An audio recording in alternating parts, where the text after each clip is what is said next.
శ్రీ గురుభ్యో నమ.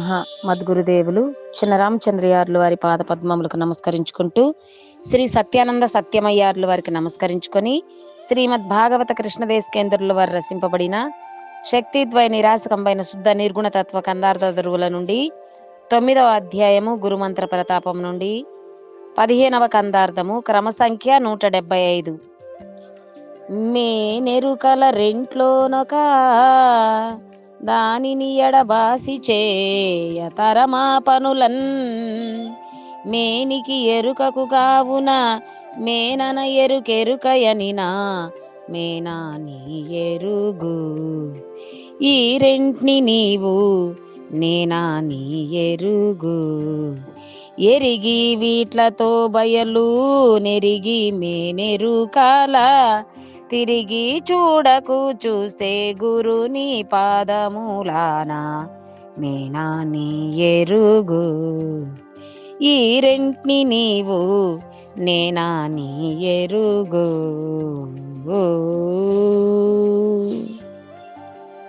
శ్రీ గురుభ్యో నమః. ఆత్మానాత్మరచితం అచల పూర్ణోపదేశికం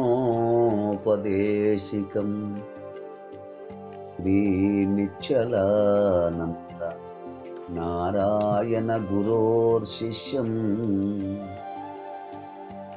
శ్రీశైల వంశాంబుధిరేవ జాతం శ్రీ పరమానంద శంకరేంద్రం గురుం భజామి. మద్గురుదేవులు శ్రీ శ్రీ పరమానంద శంకర నారాయణ స్వామి వారి పాదపద్మములకు నమస్కరించుకుంటూ, శ్రీమద్ భాగవత కృష్ణదేశకేంద్ర ప్రభువులచే విరచితంబైన శక్తిద్వయ నిరాశకంబైన శుద్ధ నిర్గుణ తత్వ కందార్థ దరువులు 9వ అధ్యాయము గురుమంత్ర ప్రతాపము నుండి ఈరోజు మనము 15వ కందార్థాన్ని విచారించుకుంటున్నాము. అంటే క్రమ సంఖ్య 175.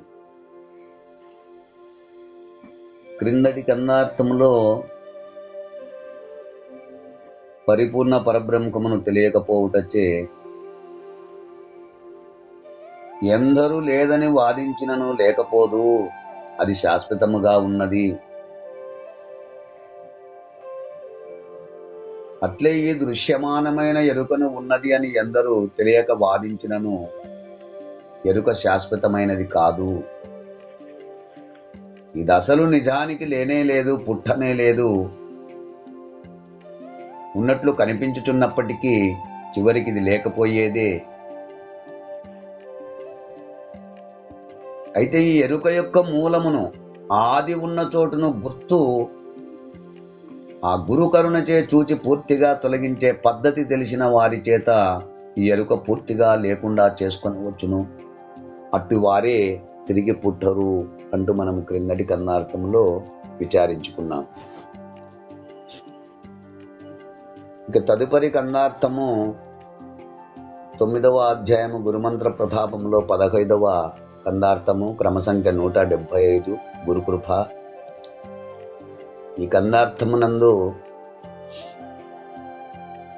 మేను ఎరుక ఈ రెండు విభిన్న లక్షణములు గలది అయినను రెండును ఒకదానిని విడిచి రెండవది ఉండదు కనుక రెండును ఒక్కటే అని ఈ పద్యము ద్వారా నిర్ణయించుచున్నారు. మేనెరుకల రెంట్లో నొకదానిని ఎడబాసి చేయతరమా పనులన్ మేనికి ఎరుకకు కావున మేనన ఎరుకెరుకయనినా మేనా నీ ఎరుగు ఈ రెంట్ని నీవు నేనా నీ ఎరుగు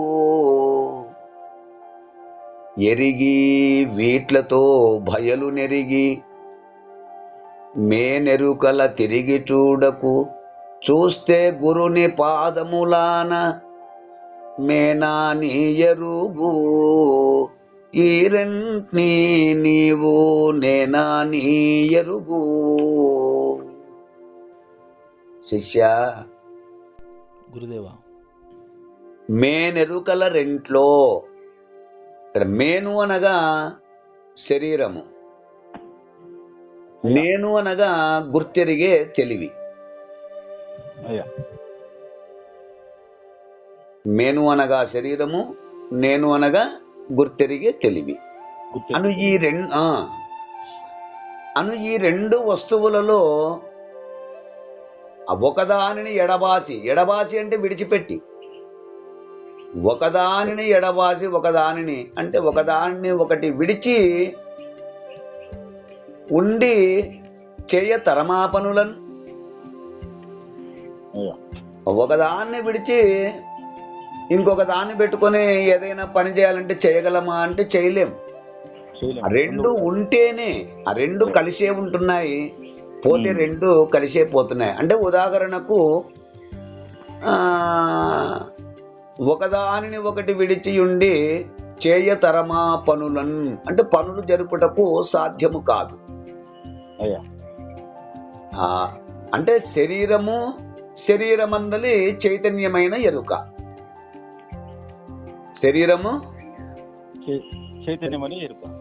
శరీరమునందలి చైతన్యమైన ఎరుక.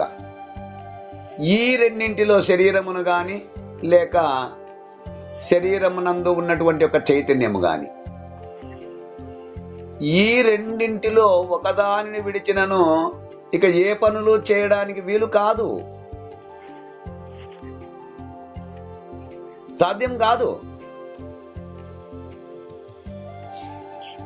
కనుక మేనికి ఎరుకకు కావునా అంటే శరీరానికి తెలివికి కావున, అందువలన మేనన ఎరుకెరుక ఎనిన అంటే ఈ తెలివికి శరీరము,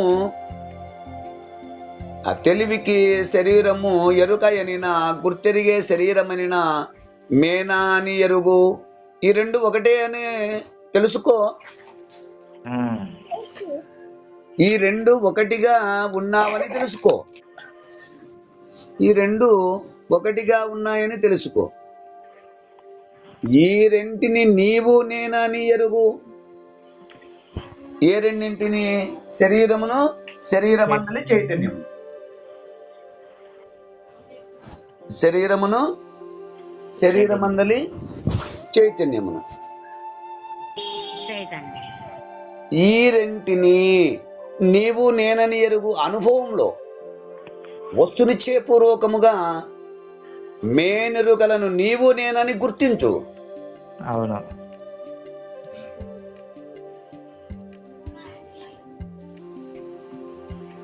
కనుక మేను ఎరుక రెండు ఒకదానికి మరొకటి భిన్నముగా ఉన్నను, రెండు ఒక్కటే అని తెలుసుకో.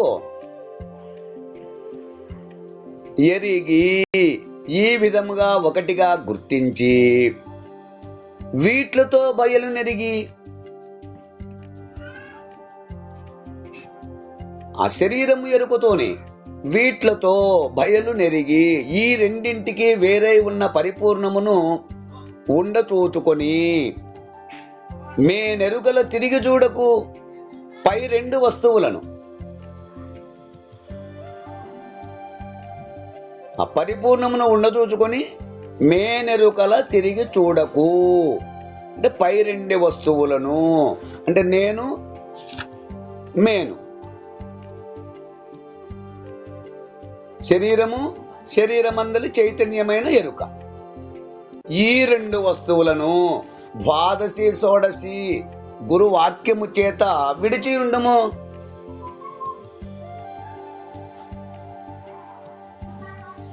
అంటే ఈ మేనెరుకల రెండింటి చేతను పరిపూర్ణమును ఎరిగి లేని మేనెరుకలను విడిచిపెట్టుము. అయ్యా. ఈ రెండింటి చేతను, ఏ రెండింటి చేతను? మేనెరుకల రెంటి చేతను పరిపూర్ణమును ఎరిగి లేని మేనెరుకలను విడిచిపెట్టుము. చూస్తే అదే నిజమని, సత్యమని భావిస్తే మళ్ళీ గురుని పాదములు ఆనా, మళ్ళీ నీవు ఈ రెండింటినీ గుర్తించిన తర్వాత, పరిపూర్ణమును లేనెరుకను రెండింటినీ గుర్తించిన తర్వాత మళ్ళీ మేనెరుకలు విడిచిపెట్టి మళ్ళీ మేనెరుకలు ఉన్నాయని చూస్తే అదే నిజమని సత్యమని భావిస్తే గురుని పాదములు ఆనా గురువాజ్ఞను అతిక్రమించిన వాడవవుతావు. అవును. అంటే ఏ విధమైన నా మాట తప్పి మేనెరుకలపై బుద్ధి నుంచినచో గురుపాద సాక్షి అని ఒట్టు పెట్టుచున్నావు.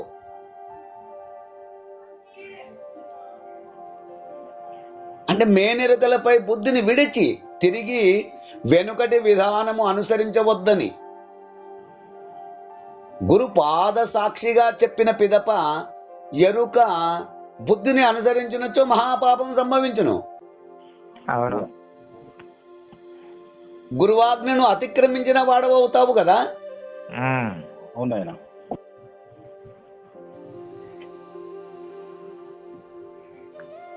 మేనెరుకలు అనగా మేననగా అవిద్యోపాధి, ఎరుకనగా అందలి ప్రతిబింబ చైతన్యం. ఈ అవిద్య అందలి ప్రతిబింబ చైతన్యము రెండు విభిన్న గుణములు గలవి అయి ఉన్నవి. అవి ఒకదానిని విడిచి ఒకటి వేరుగా ఎన్నడూ ఉండవు. ఒకటి పోతే రెండును పోవును. కనుక రెండును కలిసి ఒక ఎరుకయే.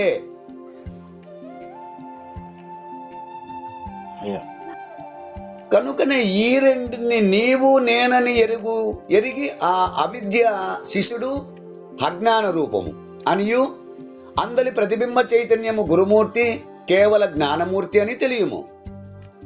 ఈ విధముగా తెలుసుకొని అవిద్యయే శిష్యుడు, అజ్ఞాన రూపమైనటువంటి ప్రతిబింబ చైతన్యమే గురుమూర్తి కేవల జ్ఞానమూర్తి. అంటే ఇక్కడ గురు శిష్యులే నేను మేనులనగా. ఈ రెండు కలిసి ఉంటేనే ఎదిగే లక్షణము ఉండును.